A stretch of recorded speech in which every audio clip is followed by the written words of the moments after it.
الشيطان الرجيم. بسم الله الرحمن الرحيم. وإذ قلتم يا موسى لن نؤمن لك حتى نرى الله جهرة فأخذتكم الصاعقة وأنتم تنظرون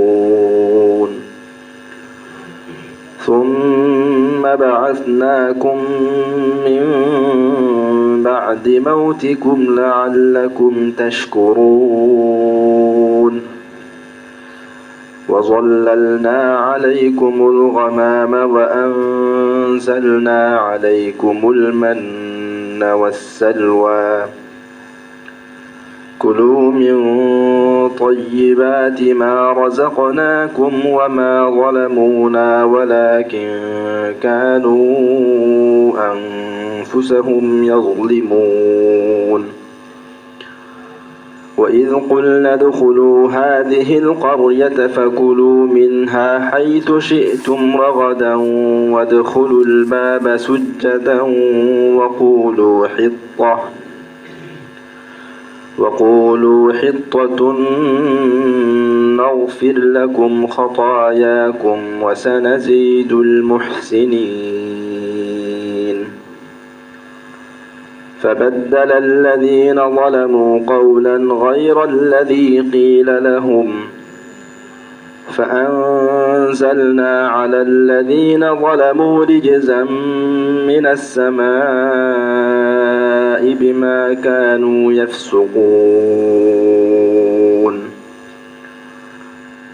صدق الله العظيم وصدق رسوله النبي الأمي الكريم ونحن على ذلك لمن الشاهدين والشاكرين والحمد لله رب العالمين سبحانك لا علم لنا إلا ما علمتنا إنك أنت العليم الحكيم رب زدني علما رب اشرح لي صدري ويسر لي أمري واحلل عقدة من لساني يفقه قولي رب يسر ولا تعسر وتمم علينا بالخير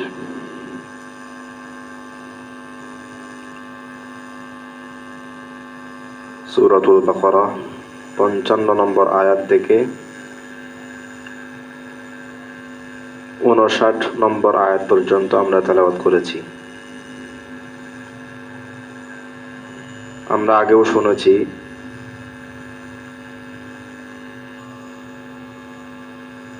যে 40 নম্বর আয়াত থেকে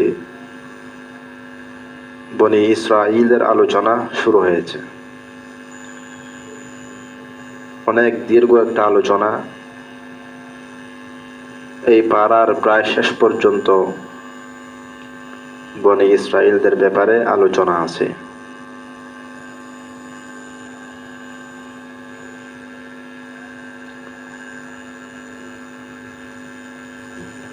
এর আগের আয়াত সমূহে আল্লাহ রাব্বুল আলামিন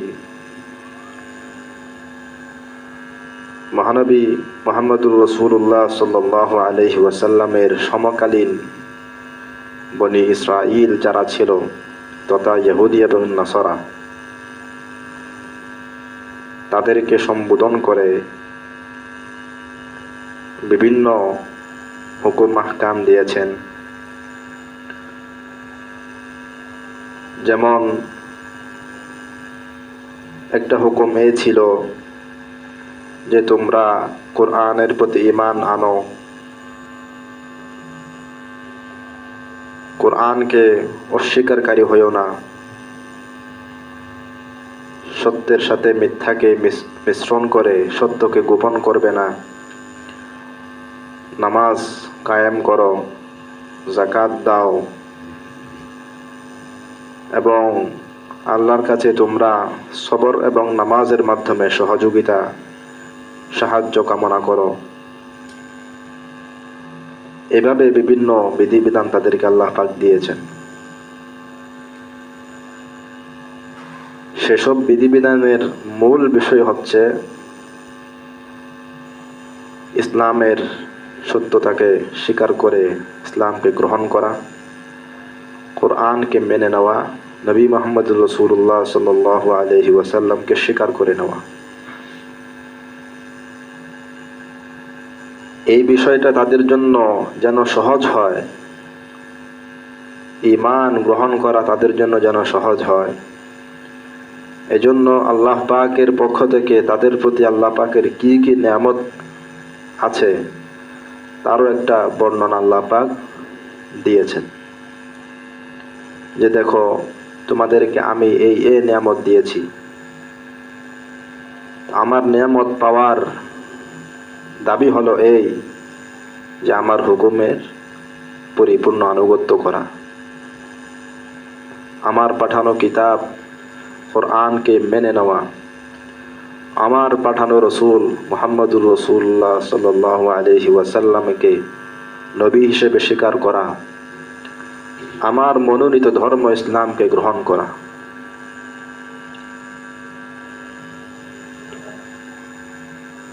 তো এই প্রসঙ্গে আলোচনা চলছে যে বনি ইসরাইলের প্রতি, ইহুদি এবং নাসারা সম্প্রদায়ের প্রতি আল্লাহ পাকের কি কি অনুগ্রহ।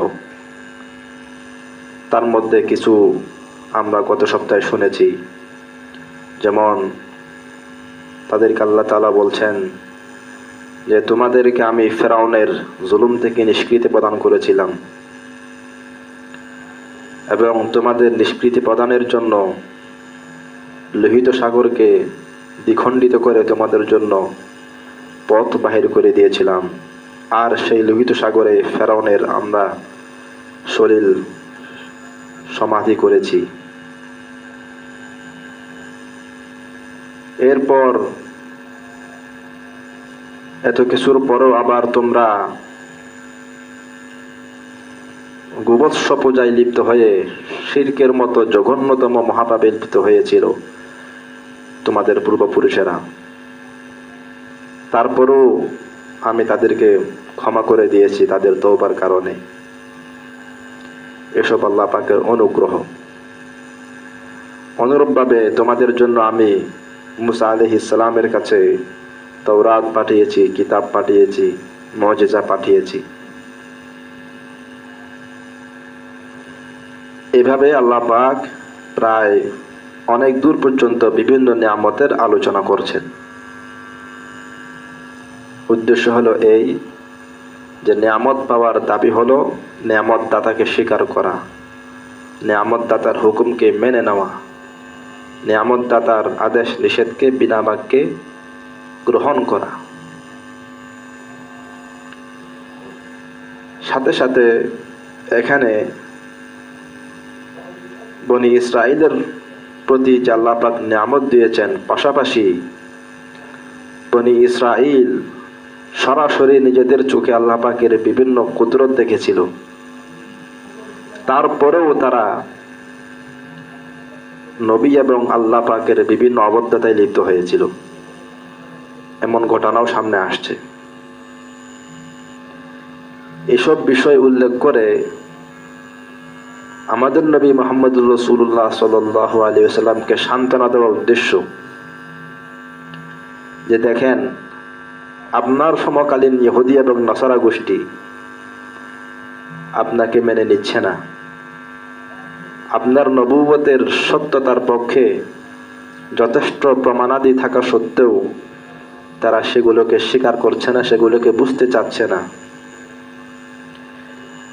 এই ব্যাপারে এই কারণে আপনি মনক্ষুণ্ণ হওয়ার কোনো কারণ নেই, কারণ এরকম সত্যকে অস্বীকার করা এটা তাদের পুরনো অভ্যাস, তাদের বাপদাদাদের ইতিহাসেই এটা, যে তারা সত্যের পক্ষে শত প্রমাণ থাকা সত্ত্বেও, নিজেরা সেই প্রমাণ সচক্ষে দেখা সত্ত্বেও সত্যকে তারা অস্বীকার করে বসে। এজন্য আপনি মনক্ষুণ্ণ হবেন না, নবীকে সান্ত্বনা দেওয়ার উদ্দেশ্য। এই জাতীয় কিছু ঘটনা সামনে আল্লাহ পাক বয়ান করছেন বনি ইসরাইলের। আল্লাহ বলেন, وَإِذْ قُلْتُمْ يَا مُوسَى لَن نُؤْمِنَ لَكَ حَتَّى نَرَى اللَّهَ جَهْرَةً। হে বনি ইসরাইল, তোমরা স্মরণ করো সে সময়ের কথা যখন তোমরা বলেছিলে ইয়া মূসা, হে মূসা, লান নু'মিনা লাক, আমরা তোমাকে বিশ্বাস করব না, তোমার কথায় আমরা বিশ্বাস স্থাপন করব না, হাত্তা নারাল্লাহা জাহরা, যতক্ষণ না আমরা আল্লাহকে প্রকাশ্যে স্পষ্টভাবে দেখতে পাব। ঘটনা কি? ঘটনা হলো, এর আগের আয়াতে 53 নম্বর আয়াত আল্লাহ তাআলা বলেছিলেন যে আমি মূসাকে কিতাব দিয়েছিলাম তথা তাওরাত দিয়েছিলাম। মূসা আলাইহিস সালাম সেই তাওরাত নিয়ে বনি ইসরাঈলের কাছে পেশ করলেন, বললেন এই হলো আল্লাহর পক্ষ থেকে পাঠানো তাওরাত কিতাব। বনি ইসরাঈলের লোকজন তারা বলছেন না, আমরা তোমার এই কথায় বিশ্বাস স্থাপন করতে পারি না। যদি আমরা সরাসরি আল্লাহ পাকের কালাম শুনি তাহলে আমরা বিশ্বাস করতে পারবো।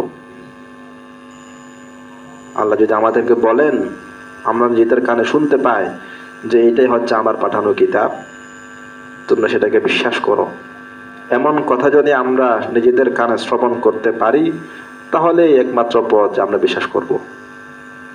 মূসা আলাইহিস সালাম বললেন ঠিক আছে চলো।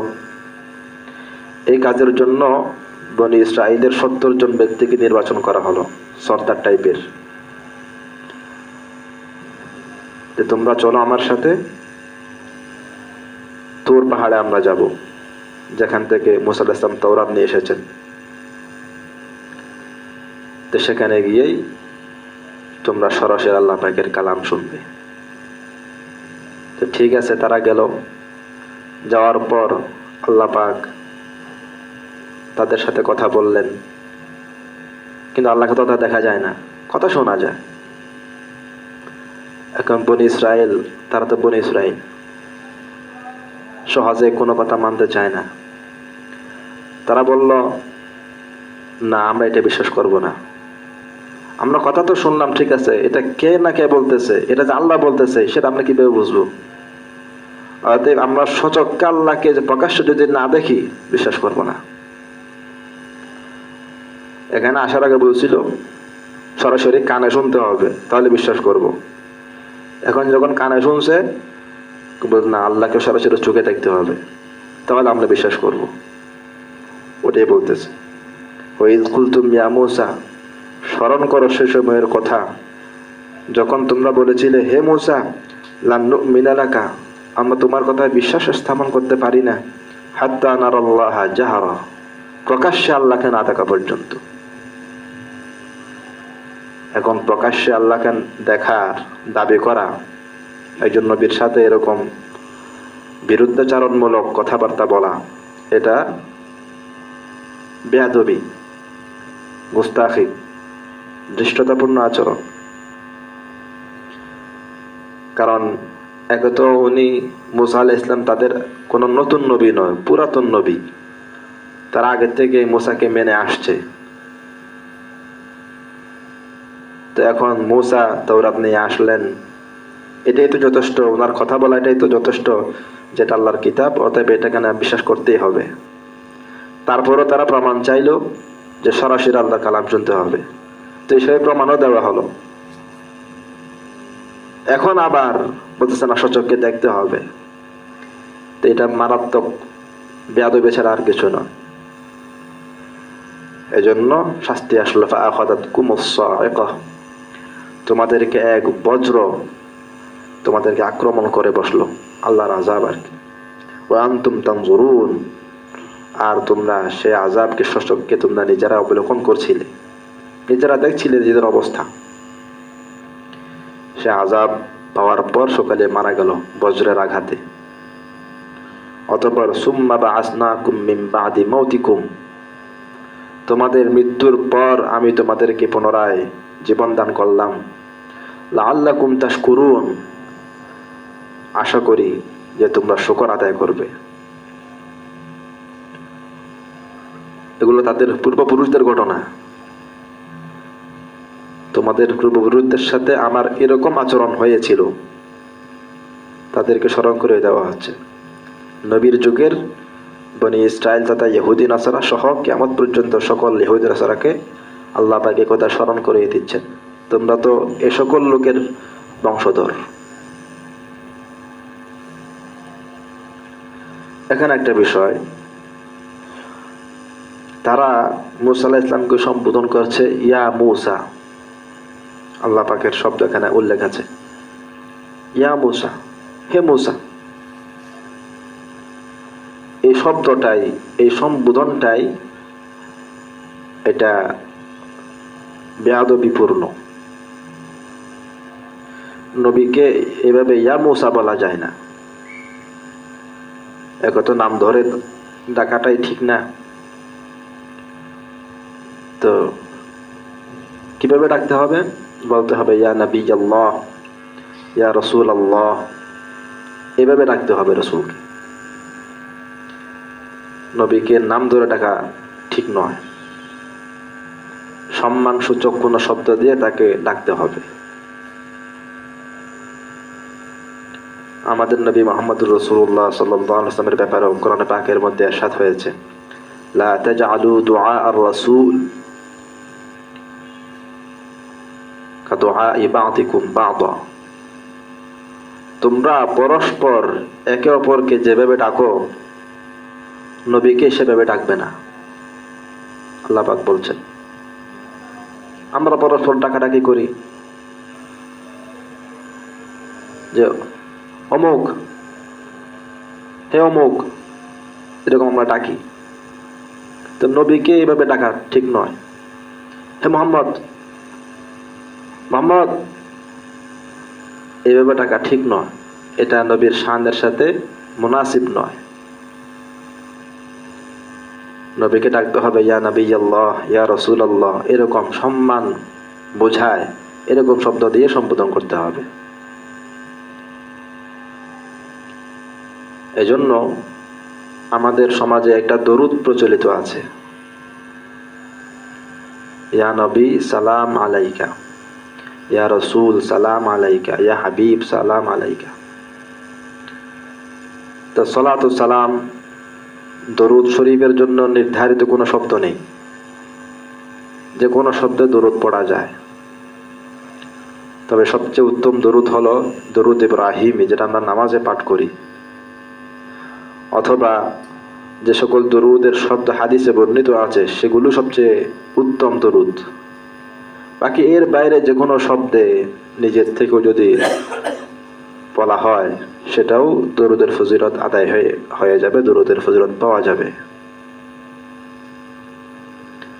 তবে যে দরুদটা প্রচলিত আছে ইয়া নবী সালাম আলাইকা, এখানে এই দরুদের শব্দ যেটা বলা হচ্ছে ইয়া নবী, ইয়া রসুল, ইয়া হাবিব, এটা নবীর সাথে সঙ্গতিপূর্ণ, ওনার আদবের সাথে, ওনার তাজিমের সাথে সঙ্গতিপূর্ণ শব্দ নয়। ইয়া নবী এটা একটা সাধারণ সম্বোধন হয়ে গেল, সম্মানসূচক সম্বোধন নয়। ইয়া নবী আল্লাহ বলতে হবে, ইয়া রসুল আল্লাহ বলতে হবে। তো ইয়া নবী সালাম আলাইকা এটা এক প্রকার, এটার মধ্যে কিছুটা বেয়াদবির গন্ধ পাওয়া যায়, অসম্মানের গন্ধ পাওয়া যায়। ইয়া নবী সালাম আলাইকা, এটা কেমন কথা? এজন্য এই দরুদ আমরা পড়বো না। অন্যান্য দরুদ তো আছেই, সাল্লাল্লাহু আলা মুহাম্মাদিন সাল্লাল্লাহু আলাইহি ওয়াসাল্লাম, আমরা এগুলোই পড়বো।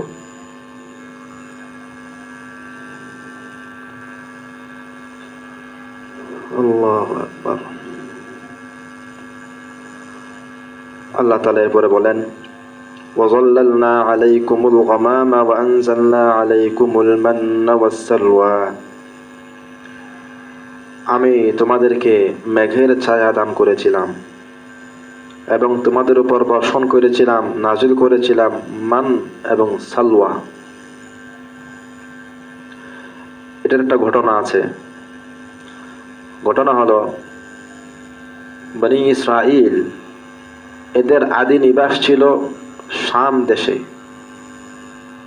বর্তমান ফিলিস্তিন, সিরিয়া, বাইতুল মাকদিস, এই অঞ্চলগুলো, জর্দান,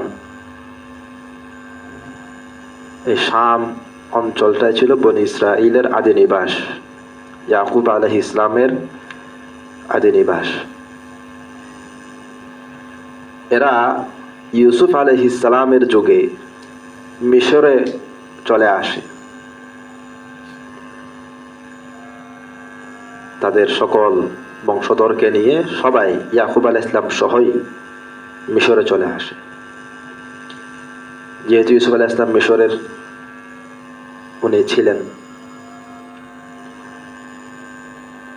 সে যে ওনারা এসেছিলেন মিশরে, সেখান থেকে আর যাওয়া হয় নাই। তারা মিশরে থেকে গিয়েছিলেন সকল বংশধর। এরপরে একের পর এক নবী আসতেছে আসতেছে, শেষ পর্যন্ত মূসা আলাইহিস সালাম তাদের নবী হিসেবে আসলেন। তো মূসা আলাইহিস সালাম যখন নবী হয়ে আসলেন তাদের কাছে, তখন আল্লাহ পাক তাদেরকে জিহাদের হুকুম দিলেন, বনী ইসরাইলকে। ফেরাউনের কবল থেকে মুক্তি পাওয়ার পরের ঘটনা। কোথায় জিহাদ করতে হবে? শামে জিহাদ করতে হবে। কারণ যেহেতু বনী ইসরাইল শাম থেকে চলে এসেছে, এতদিনে সেখানে আমালেকা নামক এক গোষ্ঠী সেখানে তারা বসতি স্থাপন করেছে, তারা সেটা দখল করে নিয়েছে। তো আল্লাহ পাকের পক্ষ থেকে হুকুম আসলো যে তোমরা তোমাদের আদি নিবাস মুলকে শাম, এটা তোমরা দখল করো, এদের বিরুদ্ধে জিহাদ করো, আমালিকা গোষ্ঠীর বিরুদ্ধে। পরে তারা যখন আমালিকা সম্প্রদায়ের অবস্থা দেখল, তাদের শারীরিক যোগ্যতা, রণশক্তি, এসব যখন তারা দেখতে পাইল, তারা ভীত সন্ত্রস্ত হয়ে পড়ল। তারা বলল, না, এদের বিরুদ্ধে যুদ্ধ করার শক্তি তো আমাদের নাই, আমরা যুদ্ধ করব না। যুদ্ধ যদি করতেই চাও, তারা বলতেছে মূসা আলাইহিস সালামকে, তাহলে ইযহাব আনতা ওয়া রাব্বুকা ফাকাতিলা, আপনি যান, মূসাকে বলতেছে, আর আপনার রব আল্লাহকে নিয়ে যান, ফাকাতিলা, এদের সাথে যুদ্ধ করেন, ইন্না হাহুনা কাঈদুন, আমরা তো এখানে বসে আছি, আমরা জিহাদে যেতে পারবো না। তারা সাফ সাফ জানিয়ে দিল, আমরা জিহাদ করব না।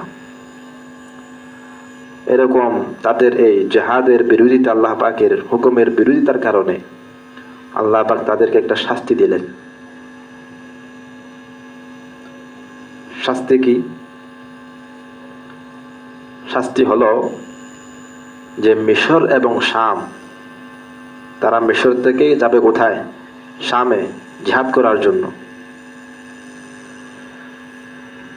এই মিশর এবং শামের মধ্যখানে একটা এলাকা আছে, সিনাই পর্বত, সিনাই উপত্যকা, মরুভূমি, এটা ধুধু মরুভূমি। তারা সেই সিনাই মরুভূমির মধ্যে তারা আটকে পড়ল।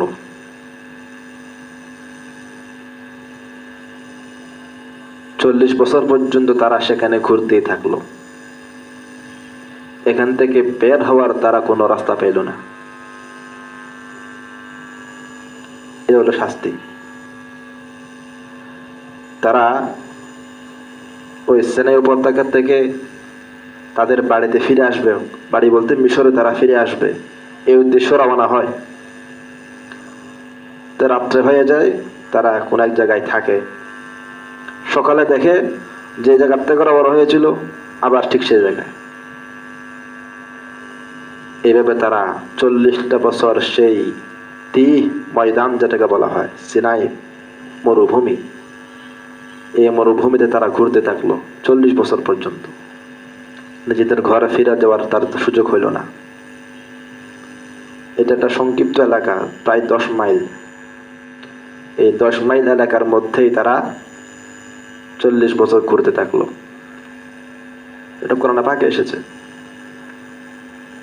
ইন্নাহা মুহাররামাতুন আলাইহিম 40 সানাহ ইয়াতিহুনা ফিল আরদ। আরদ বলতে ওই এলাকাতে, সিনাই এলাকাতে। তারা 40 বছর সেখানে ঘুরতেই থাকলো। এখন এই এলাকাতে এটা তো মরুভূমি, এখানে কোনো গাছপালা নেই, কোনো খাবার দাবার নাই, কাপড় চোপড়ের কোনো ব্যবস্থা নাই।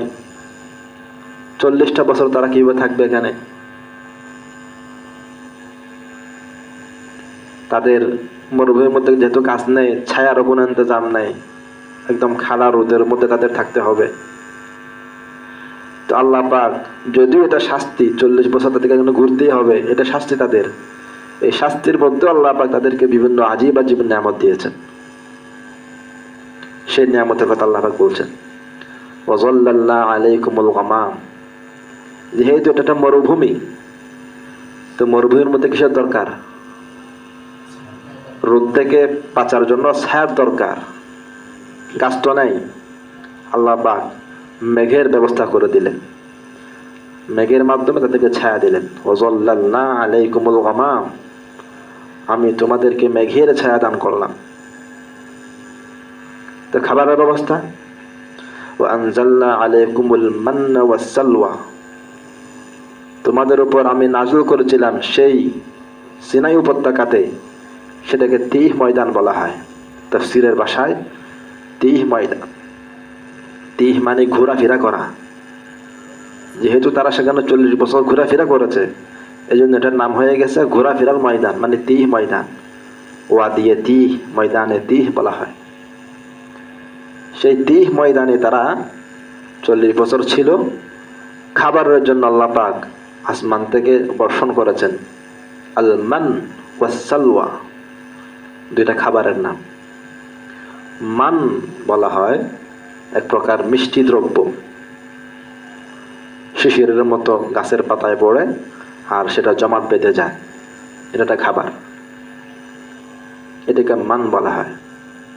সালওয়া এটা একটা পাখি, এটাকে বাংলায় বলা হয় বটের, উর্দুতেও বটের বলা হয়। তিতির একটা পাখি আছে, তিতির বাংলায়, এই ওইটার মতোই কিছুটা। ওই পাখিটা খাওয়া যায়। তো হয়েছে তাদের আল্লাহ পাক যেহেতু এটা তাদের খাবারের ইন্তজাম করছেন, তো মান যেটা সেটা তাদের পাতার মধ্যে ঘাসের মধ্যে পড়ে থাকতো, আর ওইটার তারা খাবার হিসেবে সে গ্রহণ করত। পাখি আসতো ঝাঁকে ঝাঁকে, তারা সেগুলো ধরতো, কিন্তু পাখি যাইতো না। আমরা পাখি ধরতে চাইলে পাখি তো চলে যায়, কিন্তু সেই পাখি যাইতো না, একদম তাজা তাজা ধরে জবে করে খেয়ে ফেলতো। আল্লাহ পাকের পক্ষ থেকে গায়বী ইন্তজামের মাধ্যমে তাদের খাবারের ব্যবস্থা করা হয়েছে। পানি, পানি কোথায় পাবে? আল্লাহ পাক পানির ইন্তজামও করেছেন, সেটার আলোচনা সামনের আয়াতে 60 নম্বর আয়াত আল্লাহ পাক আলোচনা করবেন, পানির ইন্তজাম কিভাবে হয়েছে। তো সেটাই বলছেন, ওয়াযাল্লাল্না আলাইকুমুল গামাম, তোমাদের জন্য আমি ছায়ার ব্যবস্থা করলাম মেঘের মাধ্যমে। ওয়া আনজালনা আলাইকুমুল মান্না, আর তোমাদের উপর মান অর্থাৎ মিষ্টি দ্রব্য অবতীর্ণ করলাম। ওয়াস সালওয়া, এবং পাখি পাঠালাম তোমাদের জন্য, পটের তিতির জাতীয় একটা পাখি পাঠালাম। কুলু মিন তাইয়্যিবাতি মা রাযাকনাকুম, তোমরা, আমি তোমাদেরকে যেই পবিত্র রিজিক দান করেছি সেখান থেকে খাও, অর্থাৎ এই মান সালওয়া এগুলো খাও তোমরা। ওয়ামা যালামুনা ওয়ালাকিন কানু আনফুসাহুম ইয়াযলিমুন, আল্লাহ বলেন তারা আমার প্রতি কোনো জুলুম করতে পারেনি। ওয়ালাকিন কানু আনফুসাহুম ইয়াযলিমুন, কিন্তু তারা নিজেদের প্রতি জুলুম করেছে। অর্থাৎ তারা যে আল্লাহ পাকের বিভিন্ন হুকুম অমান্য করেছে, এই কারণে আল্লাহ পাকের কোনো ক্ষতি হয় নাই, ক্ষতি তাদের নিজেদেরই হয়েছে। তাদের এই শাস্তি পাওয়া লাগছে। 40 বছর পর্যন্ত ঘরে যেতে পারে নাই, ওই তিহ ময়দানে তারা ঘুরে ফিরে থাকতে হয়েছে, এটা একটা শাস্তি। অনেক মুফাসসিরিনরা বলেছেন যে আল্লাহ পাক তাদেরকে যে খাবার দিয়েছিলেন, যে পাখি পাঠিয়েছিলেন খাবারের জন্য, অনেক পাখি আসতো, পর্যাপ্ত পাখি আসতো, তাদের প্রয়োজন পূরণ করার পরও অনেক পাখি থেকে যেত। তাফসীরের কিতাবে এসেছে আল্লাহ পাক তাদেরকে নিষেধ করে দিয়েছিলেন, তোমরা প্রয়োজন মোতাবেক নেবে, অতিরিক্ত নেবে না। কিন্তু তারা আল্লাহ পাকের এই হুকুম রক্ষা করে নাই। একটা তো দিছে মুখে, আটা পকেটে ঢুকাইছে, অতিরিক্ত নিছে। এখন অতিরিক্ত নেওয়ার পরে এই অতিরিক্ত যেটা নিছে সেটা কি হয়ে যায়, সেটা পচে যাচ্ছে, নষ্ট হয়ে যাচ্ছে। আল্লাহ তাআলা সেটাই বলছেন, ওয়ামা যালামুনা ওয়ালাকিন কানু আনফুসাহুম ইয়াজলিমুন। আমার এই হুকুম অমান্য করে তারা আমার প্রতি কোনো অবিচার করতে পারেনি, নিজেদের ক্ষতি করেছে।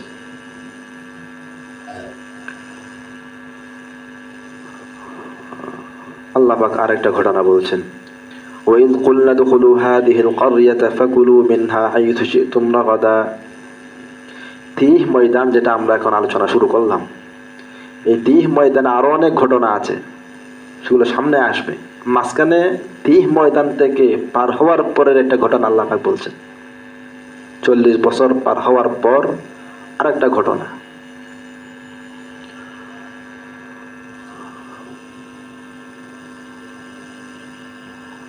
অর্থাৎ তিহ ময়দানের 40 বছর পার করার পর তারা ঠিকই মুলকে শামে তারা প্রবেশ করেছিল। প্রথমত জিহাদ করতে অস্বীকার করেছিল, অস্বীকার করার শাস্তি স্বরূপ 40 বছর তাদেরকে ঘোরানো হয়েছে। এরপর ততদিনে মুসা আলাইহিস সালাম ইন্তেকাল করেছেন। এরপর তাদের নবী এসেছিলেন ইউশা ইবনে নুন, ওনার নেতৃত্বে বনি ইসরাইল সেই মুলকে শাম জয় করেছিল।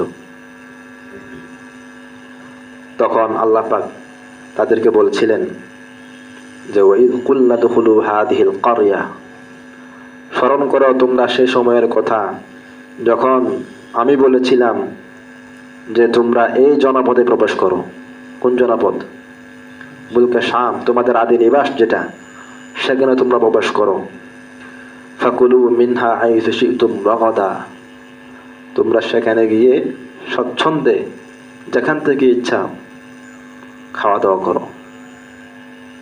মানে এখন আর কি নেই, কোনো বাধা বিপত্তি নেই, স্বাধীনভাবে তোমরা আল্লাহ পাকের নিয়ামত ভোগ করতে পারো। তবে যেহেতু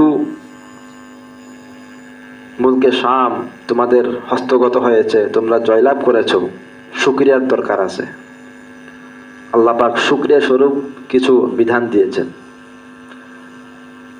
একটা বিধান হচ্ছে ওয়াদখুলুল বাবা সুজ্জাদা, তোমরা যখন সেই শামের যে প্রধান গেট সেখান দিয়ে প্রবেশ করবে, তোমরা অবনত মস্তকে প্রবেশ করবে,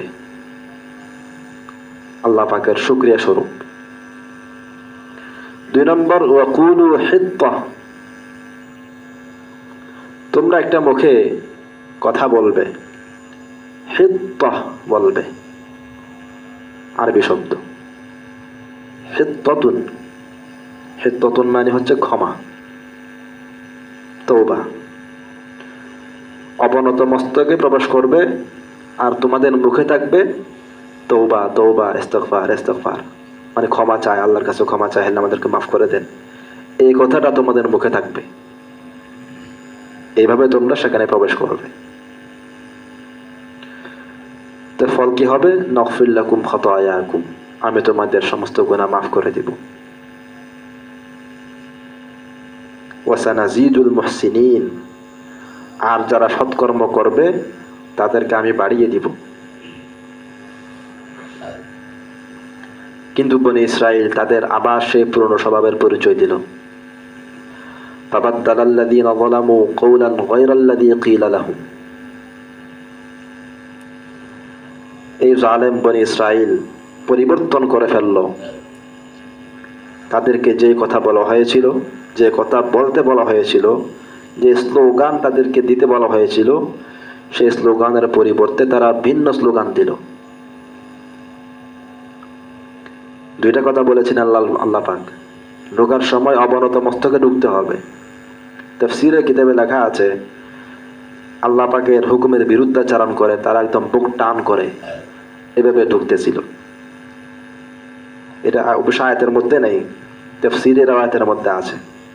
বাকি যে কথাটা বলতে বলা হয়েছিল তারা সেটা পরিবর্তন করে ভিন্ন কথা বলেছে, সেটা কোরআনে কেন স্পষ্টভাবে আছে যে তারা সেটাকে পরিবর্তন করে দিয়েছে। কি পরিবর্তন করেছে?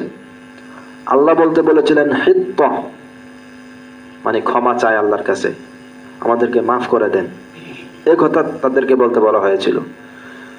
তারা পরিবর্তন করে ফেলেছে হিন্ত, নুন একটা বাড়িয়ে দিয়েছে মাঝখানে, হিন্ত। হিন্ততুন শব্দের অর্থ হচ্ছে গম, আমরা যে আটা বানাই গম, এই গম। এখন তারা বলতেছে হিন্ততুন হিন্ততুন, স্লোগান ছিল হিন্ততুন, তারা বলতেছে কি হিন্ততুন, মানে গম চাই, গম চাই, দিতে হবে, গম চাই।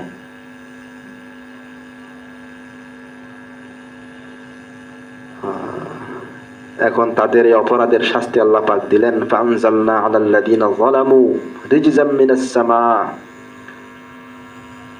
এই জালেমদের উপরে, ফলশ্রুতিতে তাদের অপরাধের কারণে এই জালেমদের উপরে আমি আসমান থেকে এক শাস্তি অবতীর্ণ করলাম, বিমা কানু ইয়াফসুকুন, তাদের এই অপরাধের কারণে, অবাধ্যতার কারণে, পাপাচারের কারণে।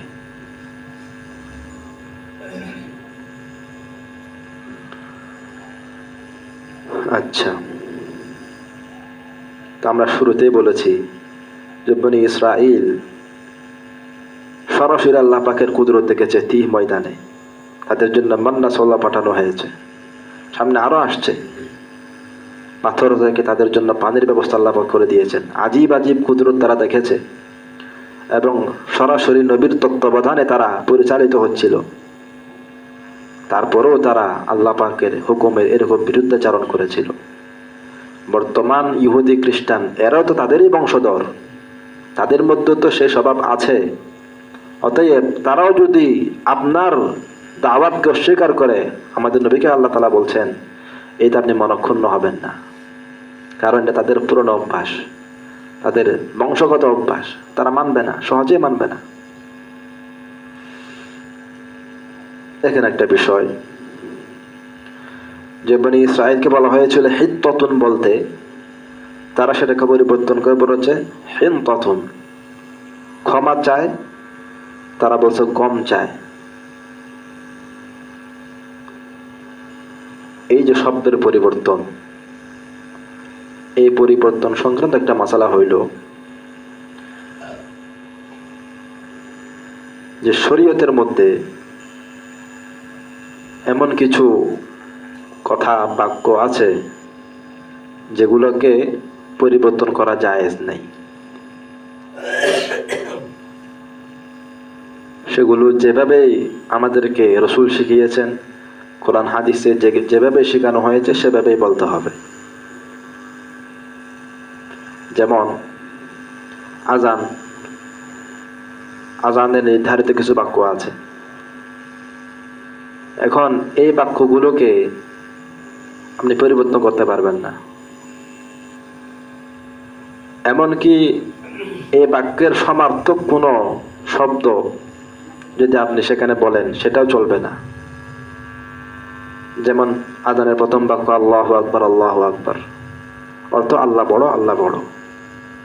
এখন আল্লাহ বড় এই অর্থ বোঝানোর জন্য আরবিতে আরো অনেক শব্দ আছে। যেমন আমি বললাম আল্লাহু আযম, আল্লাহু আযম, এটাও একটা আল্লাহ পাকের বড়ত্ব বোঝানোর শব্দ। কিন্তু আমি যখন আজান দিব তখন আল্লাহু আযম বললে চলবে না, আমাকে বলতে হবে আল্লাহু আকবার, আল্লাহু আকবার, এটাই বলতে হবে। শব্দের পরিবর্তন করা জায়েজ নেই। অনুরূপভাবে পুরা কোরআনে কারীম, এই পুরা কোরআনে কারীমের একটা জের জবর নুক্তা পরিবর্তন করা জায়েজ নেই। এটা যেভাবে আছে সেভাবেই আমাকে পড়তে হবে, এবং সেভাবে পড়লেই সওয়াব পাওয়া যাবে, অন্যভাবে পড়লে সেটা সওয়াব পাওয়া যাবে না। যেমন আলহামদুলিল্লাহি রাব্বিল আলামিন, আলহামদু এর অর্থ প্রশংসা, লিল্লাহি আল্লাহর জন্য। তা আমি যদি বলি আল মাদহু লিল্লাহি, মাদহুন মানে প্রশংসা, আস-সানাউ লিল্লাহি, সানাউন মানে প্রশংসা। আমি শব্দের পরিবর্তন করলাম, অর্থ তো ঠিকই আছে। অর্থ ঠিক থাকলেও এখানে শব্দের পরিবর্তন জায়েজ হবে না। কোরআনে কারীম যেভাবে আছে আমাকে সেভাবেই পড়তে হবে। অন্যভাবে পড়লে সেটার জন্য আমি সওয়াব পাবো না। এক হরফে 10 নেকি, সেটা কোরআনের শব্দটার সাথেই সম্পৃক্ত। ভিন্ন কোনো শব্দে পড়লে সেই সওয়াব পাওয়া যাবে না।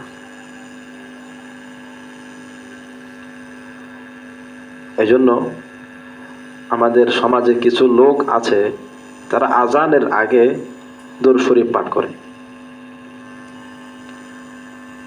তো এটা বেদাত। দরুদ শরীফ পড়া ভালো কাজ, সওয়াবের কাজ, কিন্তু আজানের আগে পড়তে হবে এটাকে জরুরি মনে করা, এবং কেউ যদি আজানের আগে দরুদ শরীফ না পড়ে তাদেরকে আলাদা একটা গোষ্ঠী মনে করা, এরা ওয়াহাবি। এরা কি পড়ে না? আজানের আগে দরুদ শরীফ পড়ে না, এরা ওয়াহাবি।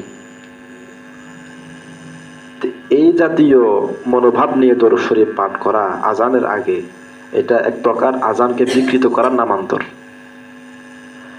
আজানের শব্দ নির্ধারিত, এর আগে পরে ভিতরে অন্য কোনো শব্দ নেই। অতএব যতই ভালো কথা হোক, আজানের সাথে এগুলোকে যোগ করা যাবে না।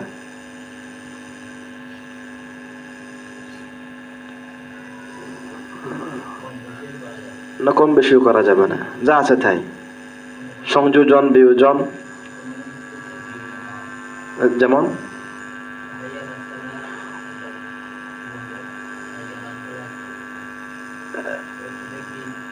হ্যাঁ, হাদিসের মধ্যে বিভিন্ন পদ্ধতি আছে। যেসব পদ্ধতিতে বর্ণিত আছে আমাকে সেই পদ্ধতিতেই বলতে হবে, এর বাইরের পদ্ধতিতে বলা যাবে না। ঠিক আছে? যেমন ইকামতের মধ্যে আপনার এই আমরা দুইবার বলি না, কিন্তু অন্যান্য মাযহাবের মধ্যে একবার বলা হয়। ঠিক আছে? এটাও একটা পদ্ধতি। ঠিক আছে? এটা অসুবিধা নেই। মানে শরীয়ত নির্ধারিত পদ্ধতির বাইরে বলা যাবে না। হ্যাঁ, একবার পড়ে, এখানে ভিন্ন একটা মাযহাব আর কি। এটাও শুদ্ধ, এটাও অশুদ্ধ কিছু না, এটাও শুদ্ধ। হ্যাঁ, একবার পড়া হয়। আচ্ছা, এটাতে গেল অর্থ ঠিক রেখে শব্দের পরিবর্তন করলাম।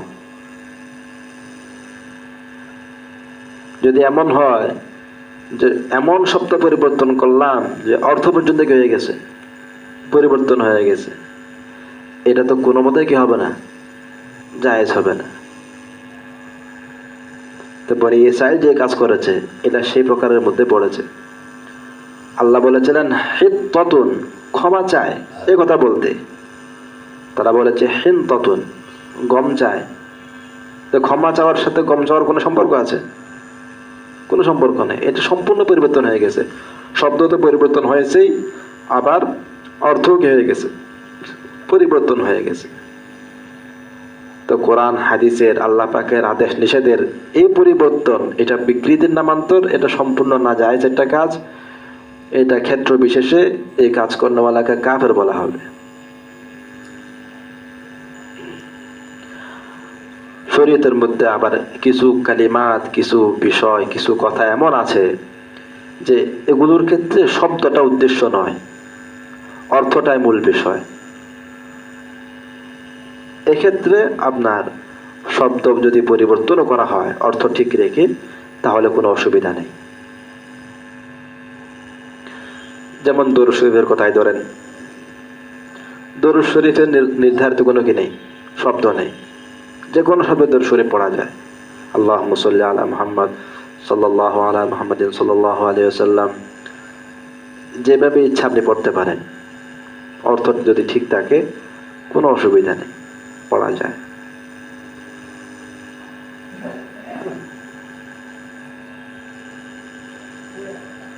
আল্লাহ পাক আমাদেরকে বোঝার তৌফিক দান করেন। এ পর্যন্ত মোটামুটি বনী ইসরাইল সংক্রান্ত বেশ কিছু আলোচনা হয়েছে, সামনে ইনশাআল্লাহ আরো আসবে।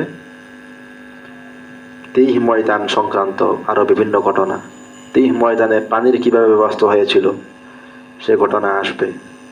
এবং সেখানে তাদের আরো কি কি আল্লাহ পাকের সাথে বেয়াদবিমূলক আচরণ হয়েছিল, সেগুলোর কি শাস্তি হয়েছিল, সেগুলোর আলোচনাও সামনে ইনশাআল্লাহ আসবে। আল্লাহ পাক আমাদেরকে বোঝার এবং আমল করার তৌফিক দান করেন। ওয়া আখিরু দাওয়ানা আলহামদুলিল্লাহি রাব্বিল আলামিন।